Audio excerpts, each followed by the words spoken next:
एक बार सभी प्रेम से बोलेंगे जय जय श्री सीताराम। देखिए मित्रों, आज हम गोस्वामी तुलसीदास जी महाराज की जीवनी देखने जा रहे हैं। ये जीवनी आपको गीता प्रेस की ओर से प्रकाशित होने वाले श्री रामचरितमानस के सभी संस्करणों में आपको देखने को मिल जाती है। तो शुरुआत करते हैं। प्रयाग के पास चित्रकूट जिले में राजापुर नामक एक ग्राम है। वहाँ आत्माराम दुबे नाम के एक प्रतिष्ठित ब्राह्मण रहते थे। उनकी धर्म पत्नी का नाम हुलसी था।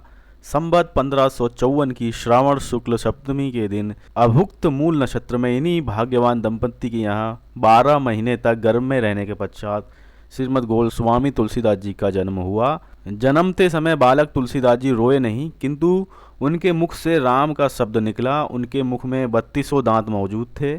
उनका ढील डौल 5 वर्ष के बालक का सा था। इस प्रकार के अद्भुत बालक को देखकर पिता अमंगल की शंका से भयभीत हो गए और उसके संबंध में कई प्रकार की कल्पनाएं करने लगे। माता हुलसी को ये देखकर बड़ी चिंता हुई। उन्होंने बालक के अनिष्ट की आशंका से दशमी की रात को नवजात शिशु को अपनी दासी के साथ उसके ससुराल भेज दिया और दूसरे दिन स्वयं इस संसार से चल बसी। दासी ने, जिसका नाम चुनिया था, बड़े प्रेम से बालक का पालन पोषण किया। जब तुलसीदास जी लगभग 5.5 वर्ष के हुए तो चुनिया का भी देहांत हो गया। बालक अब अनाथ हो गए। वह द्वार द्वार भटकने लगा। इस पर जगत जननी माता पार्वती को उस होनहार बालक पर दया आ गई। वे ब्राह्मणी का वेश धारण कर प्रतिदिन उसके पास जाती और अपने हाथों से भोजन करा दी। तो बड़े सौभाग्य की बात है कि माता पार्वती स्वयं इनको भोजन कराने आती हैं। ऐसा वृत्तांत यहाँ पे मिलता है, क्योंकि माता पार्वती और शंकर जी के दर्शन पाना ही अपने आप में दुर्लभ बात है और यहाँ पे भोजन कराने की बात की जा रही है। तो उसके आगे देखिए, इधर भगवान शंकर की प्रेरणा से रामशैल पर रहने वाले श्री अनंतानंद जी के प्रिय शिष्य श्री नरहरयानंद जी ने इस बालक को ढूंढ निकाला और उसका नाम राम बोला रख दिया। उसे वे अयोध्या ले गए और वहाँ संवत 1561 माघ शुक्ला पंचमी शुक्रवार को उसका यज्ञोपवीत संस्कार कराया।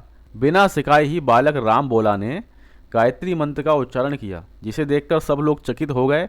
इसके बाद नरहरि स्वामी ने वैष्णवों के 5 संस्कार करके राम बोला को राम मंत्र की दीक्षा दी और अयोध्या में ही रहकर विद्या अध्ययन कराने लगे। बालक राम बोला की बुद्धि बड़ी प्रखर थी। एक बार गुरुमुख से जो सुन लेते उसे वे कंठस्थ कर जाते। वहाँ से कुछ दिन बाद गुरु शिष्य दोनों सूकर क्षेत्र सोरो पहुँचे। वहाँ श्री नरहरि ने तुलसीदास जी को रामचरित सुनाया। कुछ दिन बाद वे काशी चले गए। काशी में शेष सनातन जी के पास रहकर तुलसीदास जी ने 15 वर्ष तक वेद वेदांग अध्ययन किया। इधर उनकी लोक वासना कुछ जागृत हो उठी और अपने विद्या गुरु से आज्ञा लेकर वे जन्मभूमि को लौट आए। वहां आकर उन्होंने देखा कि उनका परिवार अब नष्ट हो चुका है। उन्होंने विधि पूर्वक अपने पिता आदि का श्राद्ध किया। वहीं रहकर लोगों को भगवान राम की कथा सुनाने लगे। संवत 1583 ज्येष्ठ शुक्ल 13 गुरुवार को भारद्वाज गोत्र की एक सुंदरी कन्या के साथ उनका विवाह हुआ और वे सुखपूर्वक अपनी नव विवाहिता वधू के साथ रहने लगे। एक बार उनकी स्त्री भाई के साथ अपने मायके चली गई। पीछे पीछे तुलसीदास जी भी वहां जा पहुंचे। उनकी पत्नी ने इस पर उन्हें बहुत धिक्कारा और कहा कि मेरे इस हाड़ मास के शरीर में जितनी तुम्हारी आसक्ति है, उससे आदि भी यदि भगवान के प्रति होती तो तुम्हारा बेड़ा पार हो गया होता। तुलसीदास जी को ये शब्द लग गए। वे एक क्षण भी नहीं रुके, तुरंत वहाँ से चल दिए। वहाँ से चलकर तुलसीदास जी प्रयागराज आए। वहाँ उन्होंने गृहस्थ वेश को त्याग कर साधु वेश बना लिया। फिर तीर्थाटन करते हुए काशी पहुँचे। मानसरोवर के पास उन्हें काकभूषुंडी जी के दर्शन हुए। काशी में तुलसीदास जी राम कथा कहने लगे। वहाँ उन्हें एक दिन एक प्रेत मिला, जिसने उन्हें हनुमान जी का पता बतलाया। हनुमान जी से मिलकर तुलसीदास जी ने उनसे श्री रघुनाथ जी का दर्शन कराने की प्रार्थना की। हनुमान जी ने कहा, तुम्हें चित्रकूट में रघुनाथ जी के दर्शन होंगे। इस पर तुलसीदास जी चित्रकूट की ओर चल पड़े। तो यहाँ पे दर्शन कीजिए कि तुलसीदास जी माता पार्वती जी की भी दर्शन कर चुके हैं, शंकर जी के भी दर्शन कर चुके हैं और यहाँ पे अब देख पा रहे होंगे हनुमान जी की भी दर्शन हो गए हैं। बल्कि हनुमान जी से पूरी वार्तालाप भी यहाँ पे हो रही है और उन्होंने कहा है चित्रकूट की ओर जाओ, वहाँ भगवान राम के भी दर्शन होंगे। फिर देखिए आगे कथा में, चित्रकूट पहुंचकर राम घाट पर उन्होंने अपना आसन जमाया। एक दिन वे प्रदक्षिणा करने निकले थे। मार्ग में उन्हें श्री राम जी के दर्शन हुए। उन्होंने देखा कि 2 बड़े ही सुंदर राजकुमार घोड़ों पर सवार होकर धनुष बाण लिए जा रहे हैं। तुलसीदास जी उन्हें देखकर मुग्ध हो गए, परंतु उन्हें पहचान ना सके। पीछे से हनुमान जी ने आकर उन्हें सारा भेद बताया तो वे बड़ा पश्चाताप करने लगे। हनुमान जी ने उन्हें सांत्वना दी और कहा प्रातःकाल फिर दर्शन होंगे। संवत 1607 की मौनी अमावस्या बुधवार के दिन उनके सामने भगवान श्री राम पुनः प्रकट हुए। उन्होंने बाल रूप में तुलसीदास जी से कहा, बाबा हमें चंदन दो। हनुमान जी ने सोचा वे इस बार भी धोखा ना खा जाएं, इसलिए उन्होंने तोते का रूप धारण करके एक दोहा कहा। चित्रकूट के घाट पर भई संतन की भीड़, तुलसीदास चंदन घिसे तिलक देत रघुवीर। तुलसीदास जी उस अद्भुत छवि को निहार कर शरीर की सुधि भूल गए। भगवान ने अपने हाथ से चंदन लेकर अपने तथा तुलसीदास जी के मस्तक पर लगाया और अंतर ध्यान हो गए। अब यहाँ पे दर्शन कीजिए कि तुलसीदास जी को भगवान श्री रामचंद्र जी महाराज के भी दर्शन यहाँ पे प्राप्त हो गए। तो कलयुग में एक ही संत हैं जिन्हें शंकर जी, पार्वती जी, हनुमान जी से भी वार्तालाप करने का सौभाग्य हुआ और भगवान श्री रामचंद्र जी महाराज के भी दर्शन हो गए। तो बहुत बड़ी बड़ी बातें जो हैं इनकी जीवनी में आपको मिल जाती हैं। फिर आगे देखिए, संवत 1628 में ये हनुमान जी की आज्ञा से अयोध्या की ओर चल पड़े। उन दिनों प्रयाग में माघ मेला था। वहाँ कुछ दिन वे ठहरे। पर्व के 6 दिन बाद एक बट वृक्ष के नीचे उन्हें भारद्वाज और याज्ञवल्क्य मुनि के दर्शन हुए।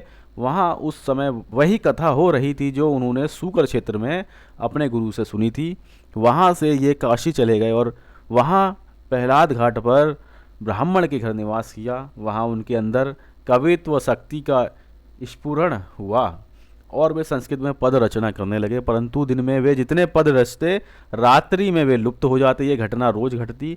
8वें दिन तुलसीदास जी को स्वप्न हुआ।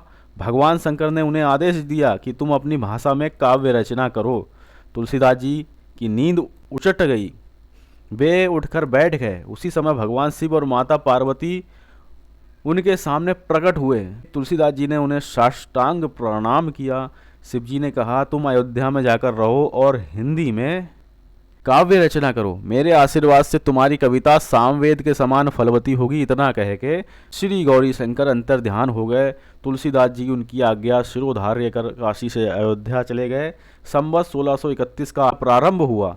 उस समय रामनवमी के दिन प्रायः वैसा ही योग था जैसा त्रेता युग में राम जन्म के दिन था। उस दिन प्रातःकाल श्री तुलसीदास जी ने श्री रामचरितमानस की रचना की। 2 वर्ष 7 महीने 26 दिन में ग्रंथ की समाप्ति हुई। संवत 1633 के मार्गशीर्ष शुक्ल पक्ष में राम विवाह के दिन 7 कांड संपूर्ण हो गए। ये जो यहाँ से बात लिखी गई है ये बहुत पवित्र बात है। इसके बाद भगवान की आज्ञा से तुलसीदास जी काशी चले गए। वहाँ उन्होंने भगवान विश्वनाथ और माता अन्नपूर्णा को श्री रामचरितमानस सुनाया। रात को पुस्तक श्री विश्वनाथ जी के मंदिर में रख दी। सवेरे जब पट खोला तो उस पुस्तक पर लिखा हुआ पाया, सत्यम शिवम सुंदरम, और नीचे भगवान शंकर की सही थी। उस समय उपस्थित लोगों ने सत्यम शिवम की आवाज़ भी कानों से सुनी। इधर पंडितों ने जब ये बात सुनी तो उनके मन में ईर्ष्या उत्पन्न हुई। वे दल बांधकर तुलसीदास जी की निंदा करने लगे और उस पुस्तक को नष्ट कर देने का प्रयत्न करने लगे। उन्होंने पुस्तक चुराने के लिए 2 चोर भेजे। चोरों ने जाकर देखा कि तुलसीदास जी की कुटी के आसपास 2 वीर धनुष बाण लिए पहरा दे रहे हैं। वे बड़े ही सुंदर श्याम और गौर वर्ण के हैं। उनके दर्शन से चोरों की बुद्धि शुद्ध हो गई। उन्होंने उसी समय से चोरी करना छोड़ दिया और भजन में लग गए। तुलसीदास जी ने अपने लिए भगवान को कष्ट हुआ जान कुटी का सारा सामान लुटा दिया। पुस्तक अपने मित्र टोडलमल के यहाँ रख दी। इसके बाद उन्होंने एक दूसरी प्रति लिखी।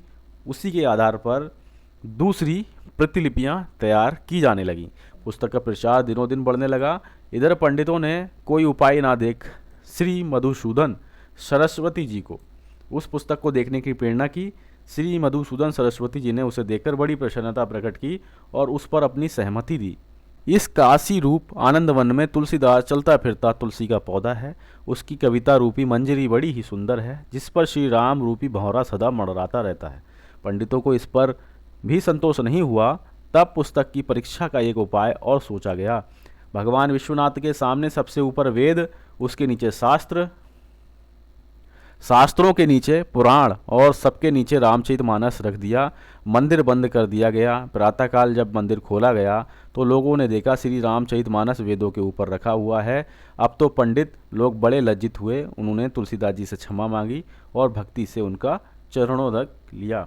तो यहाँ पे आप देख पा रहे होंगे जिस संत के लिए माता पार्वती अपने हाथ से भोजन कराती हो, भगवान शंकर जिनके सामने स्वयं प्रकट होते हों और स्वयं जो है उपदेश देते हों, उन्हें गाइड करते हों कि इस तरह की आप रचना कीजिए, और हनुमान जी भी स्वयं प्रकट होते हैं और वार्तालाप करते हैं, भगवान श्री रामचंद्र जी महाराज साक्षात दर्शन देते हैं, तो वह संत तो अपने आप में दिव्य या दिव्यतम है। ऐसा तो हमें सतयुग, त्रेता युग और द्वापर युग में भी ऐसा संत कोई दूर दूर दिखाई नहीं देते जिन पे इतनी ईश्वर ने कृपा की होगी कि हमने देखा कि बड़े बड़े ऋषि मुनि तपस्या करते थे कई कई वर्षों तक, तब जाके इस तरह के दर्शन दुर्लभ होते थे।